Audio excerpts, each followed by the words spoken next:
It's the Hot Rod Podcast with Ron Foreman and Brady Wright. We literally live, eat, and breathe cars.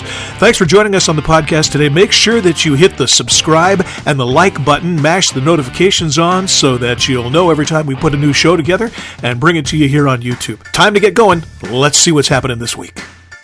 And here's the before picture of this week's project.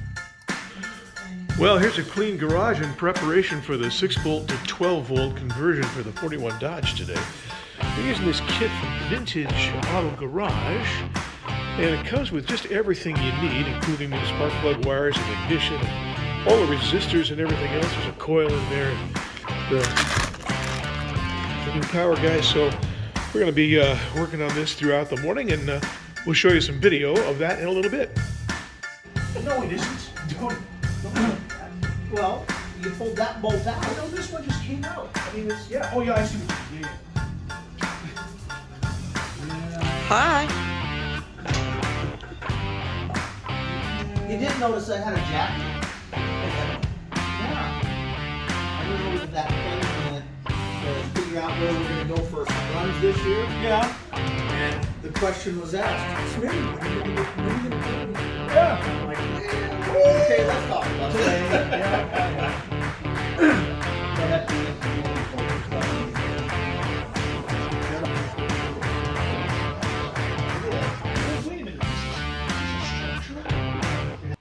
So do we need a new ignition switch? That.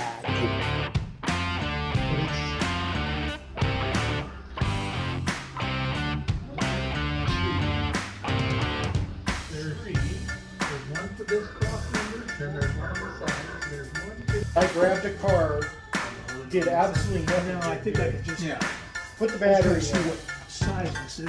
All the wiring's not the greatest, but everything worked. Yeah. And you do know about 8-volt batteries too, Yep. right? Just have to up that generator. Yes. So I went through that years ago when I was still playing with them. And after that, I'm like, you know what? I like. If you have gear wrenches, is the best thing for working on things.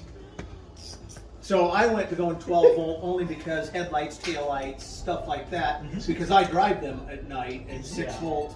That's why I went to 8 volts when I used to play with a 6-volt system. Because I used to be heavy in the Volkswagen. Okay. And then I started going, you know what? 12-volt system on a Volkswagen is way better. When did they switch Volkswagen to? 67. 66 was. I was Yeah. So 66 was the last 6-volt.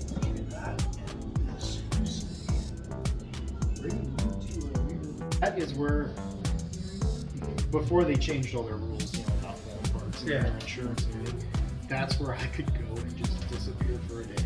Just lock everything out. Dave's Auto used to be that way. Yeah. But, I mean, Snorri and all those guys have gotten really weird. I mean, they were weird to begin with. So remember Pick and Pull up north? Oh, yes. Okay. Fred Rogers. The Hilliard Brian, clan. Yeah. Used to hang out with those guys, drink a lot of beer in the back and work on those rack rods of theirs. And I've never seen anybody do metal flake like they've done. Oh. I mean, I've seen like in magazines, that sort of thing. That But in person, gasser. to see him do them, oh man. Peekaboo. So at the time, I had a 91 Honda Civic 4-door because I had just came back from California from school down there. Remember this one, cheap car.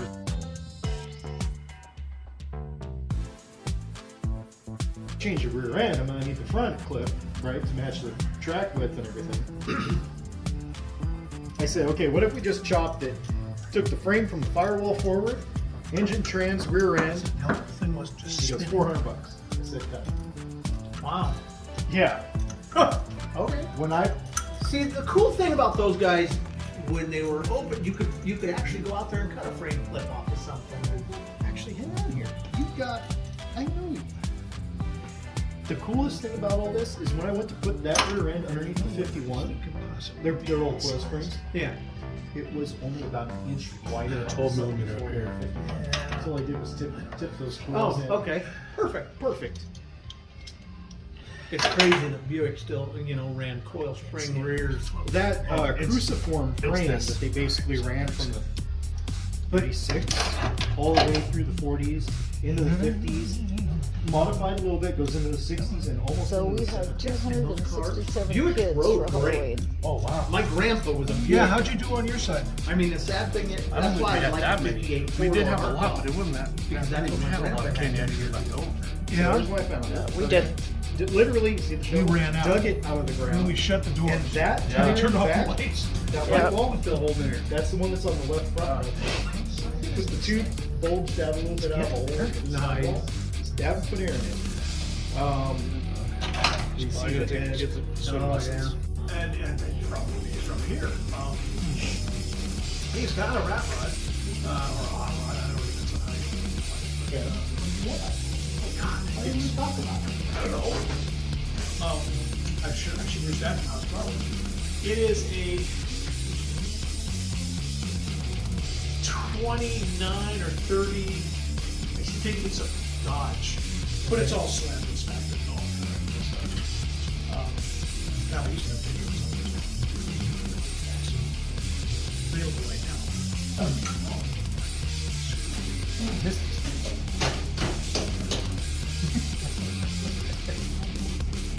With the hood closed, you don't have to worry about it. Yeah. We suppose that will go outside before the thing. Yes. I guess we know before we go. Of course, this is 17,000 pounds. I can't get in there.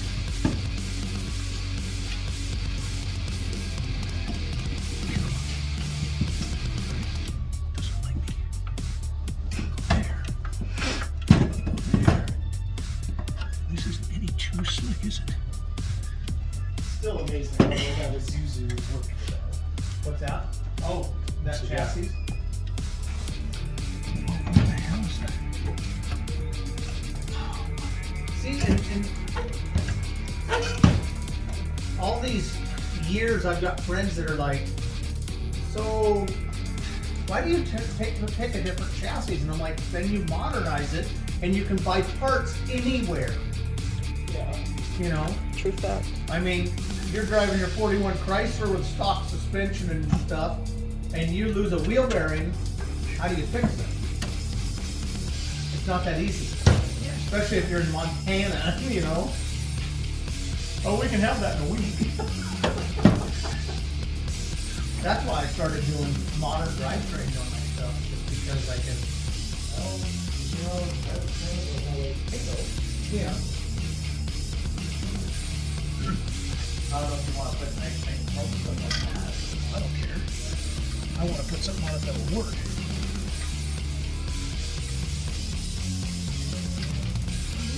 Oh, by the way, something that amazes me about the years I've got. Oh, yeah. And 51 didn't have them. None of my brothers. Well, most, they weren't a thing until they were directional things. But they weren't a thing on most cars until